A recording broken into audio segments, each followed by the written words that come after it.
Sanders. Senator, good morning to you. This was such a disturbing report. The rich are getting richer, the poor are getting poorer. What does this say about us as a nation when 1 in 6 Americans lives in poverty? It's a horror show.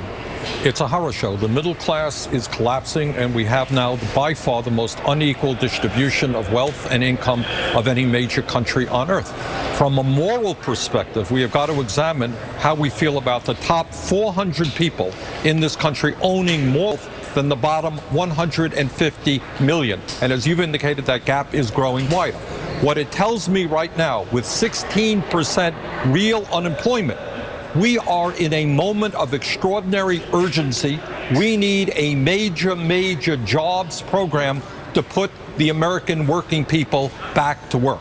And I want to ask you about some of the specifics of that in a second, but at a hearing on Capitol Hill yesterday, you called poverty a death sentence, and boy, did that draw a sharp reaction from Senator Rand Paul of Kentucky. I want to play that for just a second. If poverty is a death sentence, it is a big government that has acted as the judge and jury, conscripting poor Americans to a lifetime of dependency on a broken and ineffective federal government. That may give us an indication, Senator, of how difficult it's going to be to get any kind of jobs bill through. What's your reaction to what Senator Paul had to say? Well, these are the people, Senator Paul and others.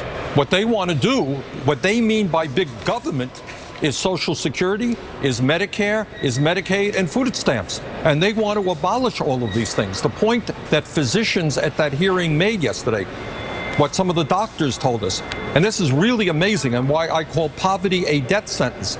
If you are in the lower 20% of American income earners, you are going to live 6.5 years less than if you are in the top 20%. It's not just that you don't have a nice house, you don't have a nice car.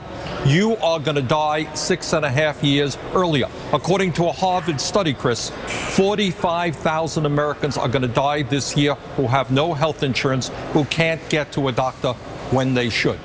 We need aggressive action on the part of the president and the Congress. And if the Republicans continue to say no to jobs, the president has got to continue going around the country.